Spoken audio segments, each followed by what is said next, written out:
sudah mulai mendata pertanyaan-pertanyaan yang masuk ya. Apakah sudah ada pertanyaannya? Jadi saya akan bacakan dulu. Ini pilihan dari teman-teman, rekan-rekan saya. Yap, ada 2 dari Nurul Fitria ya. Nurul Fitria, halo, selamat siang. Terima kasih sudah bergabung. Kak Filza dari awal memang aktif di IG dan YouTube ya.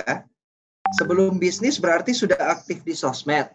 Jadi pertanyaannya intinya sebelumnya dia bertanya apakah Filza sudah sebelum memulai bisnis apakah sudah memang sebegitu aktifnya di sosmed atau gimana? Ya benar Kak. Memang sebelum dari aku jualan, aku open PO, aku memang aktif sih selalu di sosmed.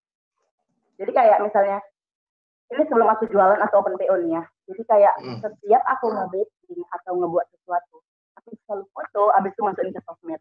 Itu tuh memang belum ada niat untuk jualan, jadi kayak biar buat pancingan aja, gitu ya? Pancingan sebenarnya gitu sih. Jadi kan biar orang, ini kayaknya enak gitu ya kan kalau kita ngambil gambar yang bagus, jadi kayak orang merasa ini kayaknya enak ya ini kuenya. Jadi kayak ya udah mana tahu suatu saat nanti banyak yang nanya yang mau, udah aku coba aja gitu open PO. Gitu sih. Jadi kalau secara untuk YouTube aku belum ada sih Kak. Cuman YouTube aja. belum? YouTube belum.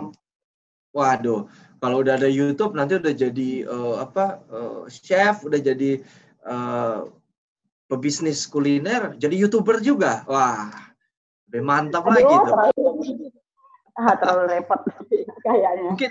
Mungkin next bisa berbagi tutorial bagaimana cara bikin kue seperti ini, cara bikin masakan seperti ini. Kan ada peluang juga gitu ya. Benar-benar. Banyak juga sih Kak yang mintain nanya, Kak buat apa sih online kelas gitu dong, buat online kelas gitu. Tapi aku mikirnya, aduh ini masih repot ya nantilah secepatnya. Online kelas, iya ide-ide juga itu. Ya itu benar Kak. Apalagi sekarang banyak loh Kak, semenjak COVID-19 ini merebak di Indonesia. Jadi pada banyak yang kayak dari Jakarta, dari Bandung, dari mana-mana, ya mereka buat online kelas ya mungkin untuk menambah, gimana ya, menambah perekonomian juga ya itu termasuk ya. Misalnya kayak bisa pemasukan dari situ ya menutupi. Jadi harusnya di new normal ini kita juga punya kreativitas baru gitu ya. Jangan cuma kenormalan yang baru, tapi kreativitas juga baru. Oke. Ya. Kira-kira begitu Nurul Fitria yang bertanya ke Filza. Mudah-mudahan sudah terjawab ya, karena semua berawal ternyata dari hobi dia di media sosial, kemudian masak di foto ternyata mengundang atensi dari followers dan akhirnya mencoba, cocok, enak, bisnis pun berjalan ya. Kira-kira seperti itu, tetap semangat. Yang kedua, ada pertanyaan juga, Filza, masih ada pertanyaan dari Lestari ya. Nah, ini pertanyaannya, pernah nggak sih mengalami kejenuhan saat bisnis? Nah, ini penting nih. Kejenuhan saat bisnis. Jika iya, pernah, apa yang Kakak Filza lakukan? Karena saya sering banget mengalaminya. Ini kita berbagi motivasi ke Lestari ya. Pernah nggak ngalamin Filza? Tiba-tiba boring banget masak, boring banget bikin dessert. Terus apa gitu yang dilakukan ketika boring itu datang gitu? Ya pasti pernah Kak, aku aja pasti pernah.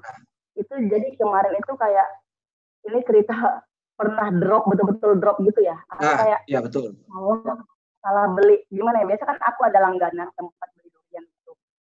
Jadi nggak tahu kenapa, tiba-tiba kayak aku sudah buat gitu banyak dessert di kulkas dan besoknya pas aku jual kayak semuanya tuh pada basi dan pada komplain gitu loh semua customer. Jadi aku langsung ngedrop kayak, aduh apa aku harus jualan dulu ya kalau kayak gini. Itu dalam 2 minggu berturut-turut loh Kak kayak gitu. Itu benar-benar kayak, iya benar itu memang pengalamannya pahit sih untuk awal-awal kita yang pemula ini kan. Itu bisa langsung kayak buat kita drop. Udahlah aku nggak usah jualan dulu lah kalau kayak gini. Rasanya kayak customer itu kecewa, kepala ini rasanya kayak berat.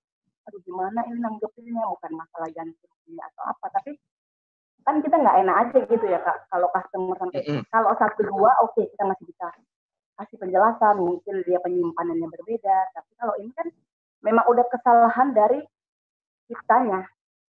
Dan ternyata setelah aku lihat memang salah duriannya. Jadi kita nggak boleh pilih durian yang misalnya kayak mana ya, yang terlalu basah. Kalau kita pakai yang terlalu basah gitu kayak cepat basinya gitu. Jadi kayak naik gas dan dalam 1 hari langsung basi. Tapi di saat itu juga aku mikir kayak, ya udahlah, aku berhenti aja lah jualan kalau kayak gini, aku nggak pilih aja lagi.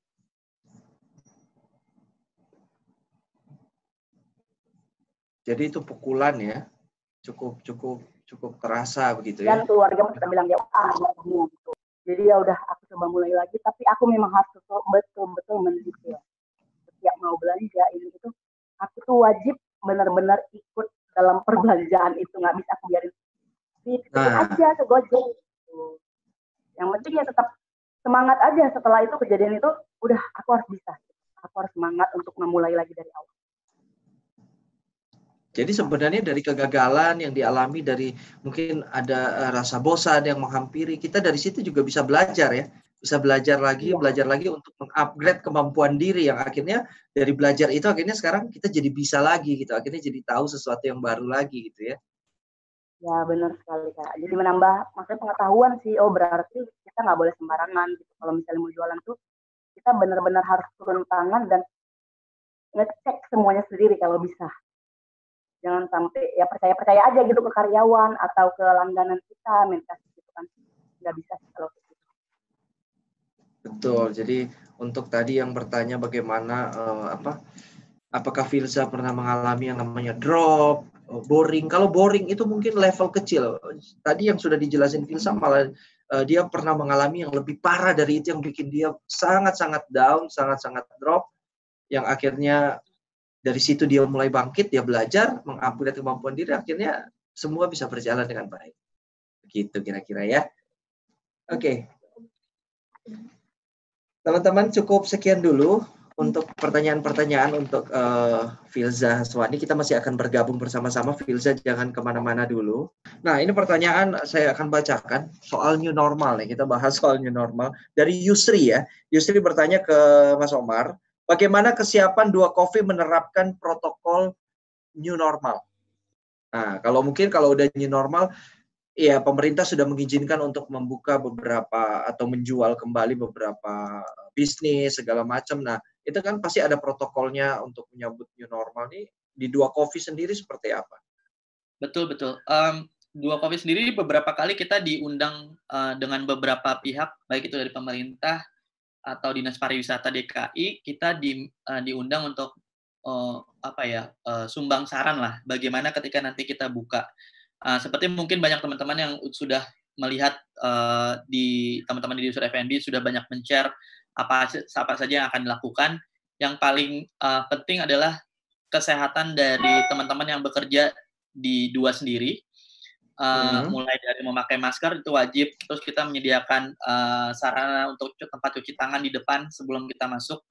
Terus kita ngerubah fungsi pintu yang tadinya harus ada yang ditarik, ini jadi swing kiri kanan sehingga orang bisa menggunakan sikunya untuk membuka tutup pintu, sehingga tidak ada istilahnya megang handle seperti itu.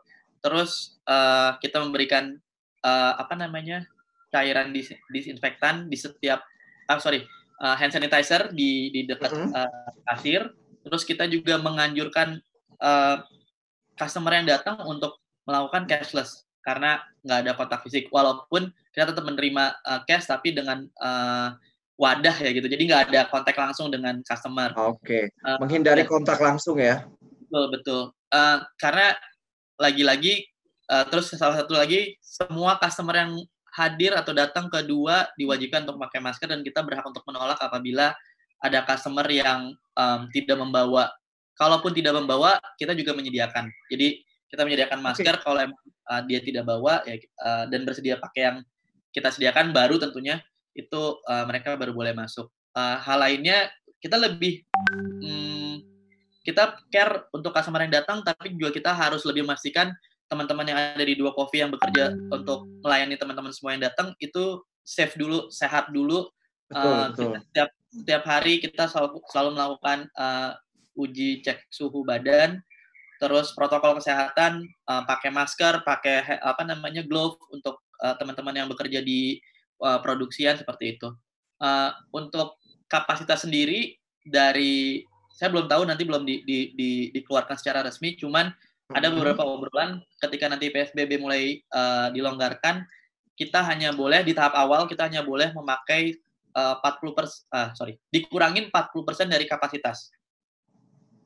Jadi kapasitas yang datang begitu ya? Jadi misalnya gini, kursi yang kita punya dengan misalnya luas 100 meter, kita punya misalnya 20 kursi. Ketika nanti ada protokol new normal, yang boleh kita pakai itu hanya 60%-nya dari 20. Ya, jadi 12 kursi saja dengan jarak 1 meter antara satu meja dengan meja yang lain, dan satu meja hanya boleh diduduki atau diisi maksimum 4 orang. Seperti itu. Jadi benar-benar ya kita benar-benar beradaptasi dengan kebiasaan kita yang baru. Pasti banyak banget teman-teman yang kangen banget untuk nongkrong di kafe segala macam, karena selama kita itu dia. Iya. Selama kita close dine in aja, itu yang setiap hari, Kak, saya mau masuk dong, mau nongkrong, aduh nggak bisa kita. Karena kita tetap produksi di tempat kita, tapi banyak banget teman-teman yang coba pengen meeting, pengen Zoom pengen melakukan meeting online di tempat kita, itu kita nggak berani. Seperti itu sih kurang lebihnya.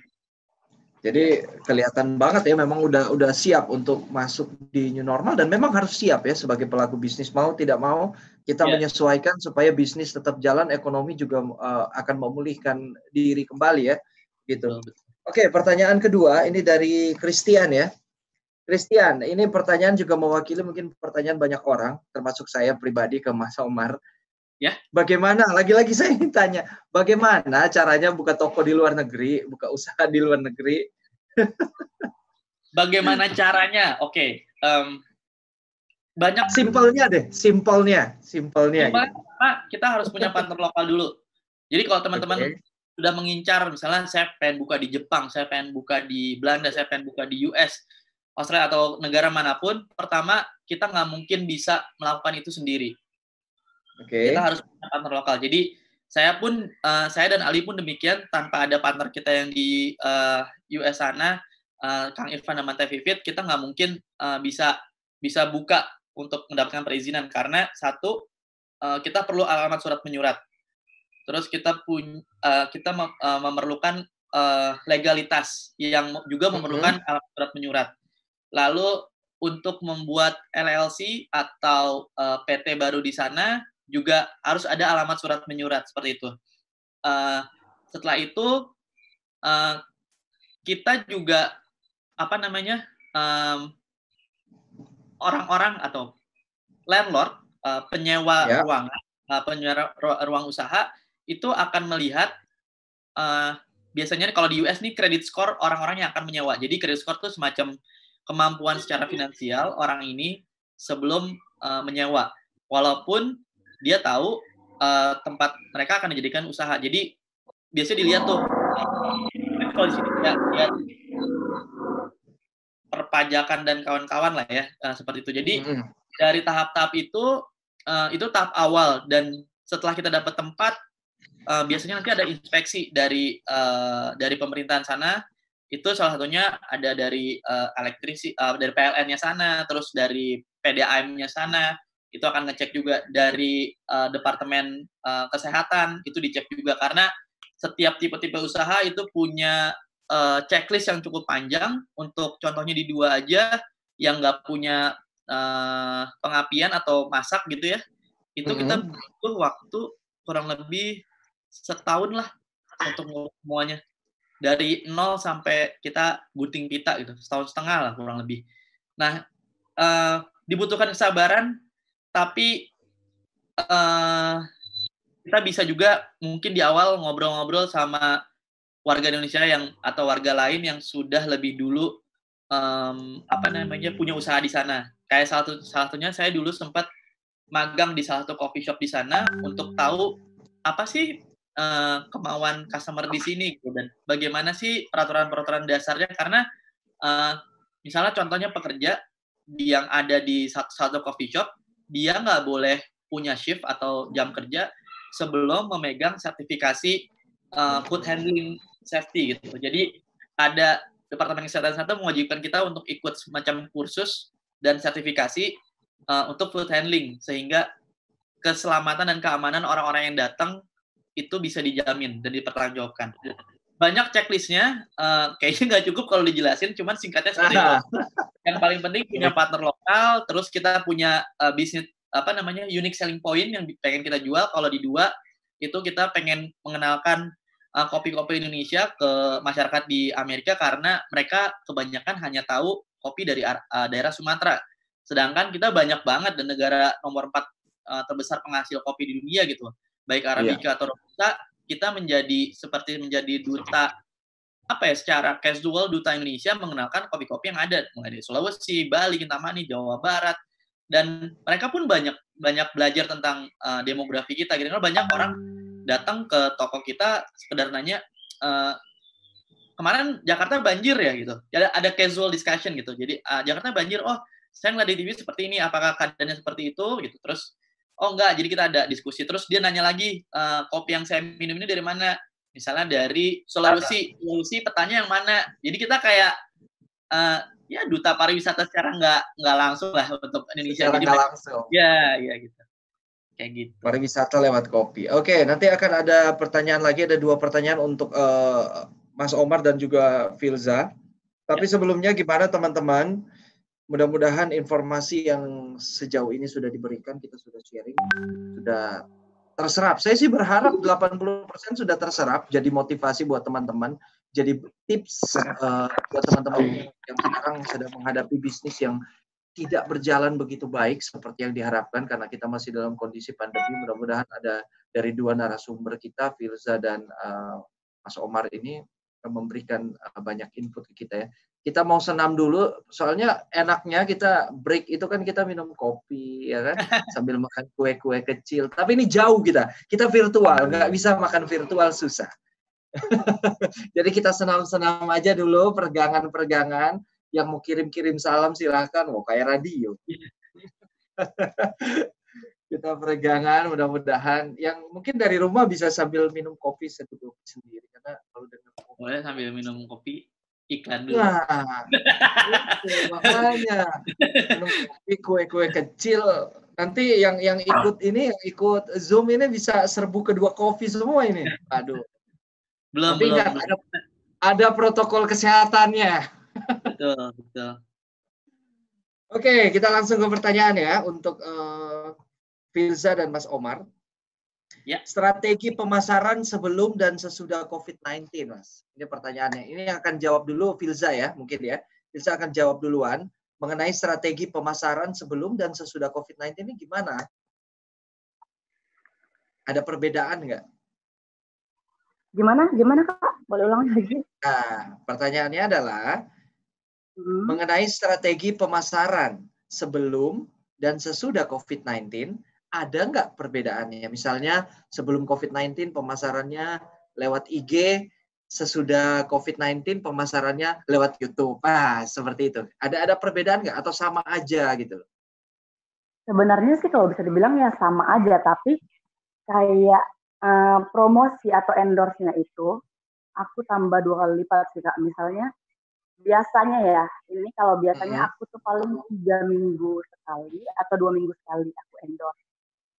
Tapi setelah sekarang ini, kayaknya mesti aku naikin jadi seminggu sekali gitu. Tapi ya tetap di Instagram sih Kak, dengan kayak gitu, nggak ada yang sampai ke YouTube. Yang penting dari Instagram, sosial media itu udah sangat-sangat membantu sih kalau menurut aku. Dan dari hasil yang sudah berjalan, yang sudah dilakukan Filza, terutama soal endorse ya, pengaruhnya berapa persen gitu Filza? Dari yang sebelum sama yang sesudah. Kalau sebelum kan mungkin 2 minggu sekali endorse, kalau sekarang mungkin seminggu sekali. Ini ada signifikan nggak angkanya naik? Naiknya itu bisa dibilang gimana ya Kak ya? Sampai 50% bahkan kalau misalnya kita tetap endorse ya. Bener. Karena itu sangat, apalagi sekarang zaman sekarang ini kan kita semua ini memang rata-rata ya pegangnya handphone, sosial media terus kan Kak. Jadi kayak kalau selebgram yang masukin kan apalagi dengan gambar dan cara dia makan masukin kayak ih kayaknya menyelerakan gitu kan, pasti kayak jadi orang lebih tertarik gitu. Jadi ya dari aku ya kayak lebih sering aja endorse dan promosi ya, betul-betul harus lebih sering sekarang ini daripada yang sebelumnya. Untuk di tengah new normal ini apalagi ya Firza ya. Oke, kalau untuk Mas Omar gimana kiat-kiatnya sebelum dan sesudah, ada perbedaan nggak? Oke, jelas kita ada perbedaan karena sebelumnya itu kita bergerak di experience coffee. Kita banyak meng-guide atau meng-gathering community-community yang ada sekitar, paling nggak sekitar lingkungan kita berdiri, Cipete gitu. Terus juga Cipete, Bintaro atau di Bandung, kita banyak melakukan kegiatan offline lah istilahnya. Supaya bisa ngumpul, terus kita ngasih kelas cupping secara gratis buat customer yang datang, nyobain kopi secara gratis, belajar tentang kopi segala macam. Mereka juga bisa nanya-nanya cara menyeduh gitu. Cuman ketika COVID-19 ini otomatis berubah total karena kita melakukannya secara online kebanyakan, kita banyak menggunakan sosial media, dalam hal ini Instagram, baik itu video atau misalnya join Instagram Live atau melakukan webinar. Tujuannya supaya konektivitas kita atau koneksi kita dengan customer loyal kita itu tetap terjaga. Bahkan sekarang kita punya teman-teman atau punya calon customer yang jauh lebih luas karena kan platformnya ini online gitu, semua orang bisa melihat.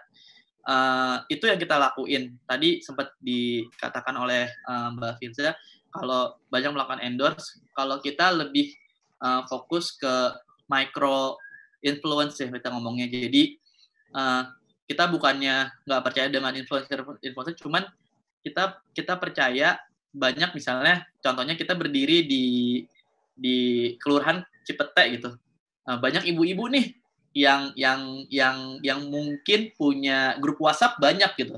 Kita kadang ya grup WhatsApp banyak. Ini contoh paling simpel. Terus misalnya beliau datang, Mas, buka nggak 2? Bisa Bu, tapi cuman bisa take away only. Oh ya udah saya datang. Dia beli 1. Tapi karena kita sudah mengenal, misalnya Ibu Bambang gitu. Ibu Bambang apa kabar? Saya begitu ya Mas gitu. Terus kita kasih, Bu, ini saya kasih 1. Tapi ajak teman-temannya beli ya gitu. Apresiasi mereka terhadap apa yang kita berikan, walaupun misalnya bentuknya free goods setelah dia membeli, itu efek wow-nya sangat terasa gitu. Karena teman-temannya Ibu Bambang ini jauh lebih ngerasa, wah Ibu Bambang aja beli, masa saya nggak beli sih gitu. Jadi ibu-ibu arisan, ibu-ibu misalnya sekolah kan, misalnya kalau misalnya ada teman-teman yang udah berkeluarga, anak-anaknya sekolah di rumah, endorse salah satu anaknya aja untuk minum di tengah kelas gitu kan, bebas kan kalau di rumah. Nanti banyak nanya itu apa tadi gitu. Dan biasanya dari situ itu dari mulut ke mulut. Jadi buat saya di era pandemi ini kayak semua usaha restart dari nol. Kita punya kesempatan yang sama, baik itu UKM kecil seperti kita gitu, usaha kecil menengah yang baru muncul 4 tahun belakangan, ataupun company-company F&B yang sudah 15 tahun dulu. Mereka juga sama kok, nggak punya pengalaman yang sama menghadapi pandemi ini. Jadi kesempatan ini sama besarnya buat kita gitu. Jadi buat teman-teman yang punya usaha ataupun baru mau mulai usaha, banyak cerita dari home industry atau dari masakan rumahan itu bahkan bisa menghasilkan penghasilan tambahan gitu di era seperti ini. Karena ya itu lagi, kedekatan kita dengan orang-orang, akhirnya investasi awal kita bukan melulu tentang dana atau funding, tapi nama baik yang selama ini kita jaga lah gitu. Bangun ya, kita jaga ya. Nah, ini ada pertanyaan terakhir untuk Omar dan Filza. Ini menurut saya oke juga nih pertanyaannya. Untuk jadi pengusaha atau untuk kita memulai satu usaha, mana sih yang penting, punya skill atau punya modal? Antara skill atau modal, mana yang lebih penting untuk kita jadi pengusaha? Omar dulu coba. Oke, kalau buat saya punya skill itu jauh lebih penting dari punya modal. Skill ya. Nah, ini karena kenapa skill? Karena modal itu terkadang banyak banget orang-orang yang mungkin nggak punya skill atau nggak punya kesempatan atau waktu itu menitipkan modalnya sama orang-orang yang dia percaya. Jadi ketika kita punya trust yang cukup bagus di kalangan paling nggak ring 1 kita gitu, banyak orang-orang yang yaudah deh, nih saya pinjamkan dulu atau saya ikut chip in di usaha yang akan dijalankan, tapi dia udah trust dengan apa yang udah skill yang kita punya. Buat saya itu. Oke, jadi skill ya. Skill dulu. Kita punya skill, kita dapat trust, dan kemudian kita akan ada modal juga yang masuk ke situ ya. Nah, mungkin berbeda dari Filza atau sama Filza? Kalau menurut aku skill sama atau modal? Sama kayak Kak Omar sih, harusnya skill itu yang paling penting. Karena kalau modal itu kan kayak, ya siapa aja yang punya modal juga bisa sebenarnya buat, tapi nggak bisa membandingi dengan yang udah punya skill gitu loh Kak. Kalau modal ya kita tinggal, gampang aja sih kalau misalnya udah ada modal, mereka bisa kayak, ya udah nyari yang punya skill, mereka tinggal bayar karena modal. Sementara kalau yang punya skill ini, dia bisa berkelanjutan sampai ke depannya lagi gitu loh. Yang penting mau berusaha aja, tetap skillnya itu sih yang paling penting kalau menurut aku. Dan mungkin awalnya untuk Omar dan Filza, mungkin orang-orang yang punya skill awalnya dia dapat suntikan modal ya, karena dia mungkin tidak punya modal pribadi, tapi kedepannya karena dia punya skill yang nantinya akan membuat dia punya modal sendiri dan akhirnya bangun usahanya sendiri, begitu ya kira-kira ya. Betul Mas Maulana. Betul. Nah, jadi antara skill dan modal, penting kita punya skill, apalagi untuk bisnis-bisnis yang bisa kita bilang tentang kuliner, makanan, dessert, kopi, dan apapun itu. Kalau kita nggak punya skill, nggak punya pemahaman, ya gimana bisa berjalan begitu ya? Betul. Satu lagi sih saya nambahin. Apa tuh? Apapun yang kita lakukan, mau besar mau kecil, itu menurut saya nggak ada yang namanya bisnis sampingan ya. Karena dulu saya selalu punya bisnis sampingan, tapi hasilnya selalu sampingan. Mungkin hanya ada 1 dari 10 orang yang bisa berhasil dengan bisnis sampingan. Karena saya yakin apa yang dilakukan dengan sepenuh hati, itu akan sampai ke hati-hati orang yang banyak. Gitu. Oke, jadi bisnis sampingan hasilnya pun sampingan. Ini pernyataan menarik. Karena kadang-kadang mungkin orang jadi di pikiran kita adalah, ya namanya juga bisnis sampingan. Untung rugi, ya kalau untung sampingan, ya rugi ya, gitu. Namanya juga bisnis sampingan gitu. Padahal nggak boleh begitu ya. Kalau bisa namanya bisnis, lakukan sepenuh hati, total di situ intinya. Begitu Mas Omar ya. Kita total di situ dan akhirnya akan jadi sesuatu yang baik gitu di kemudian hari. Sama kayak Filza juga seperti itu, dengan background yang berbeda, tapi karena dia concern, dia total di dunia masak dengan bikin dessert, kue-kue yang enak. Akhirnya sekarang bisa jadi bisnis dan bisa jadi usaha buat dia gitu, bisa jadi inspirasi dan tidak ada kata sampingan gitu loh. Jadi ya bisnis ya tetap yang utama gitu ya. Gitu ya.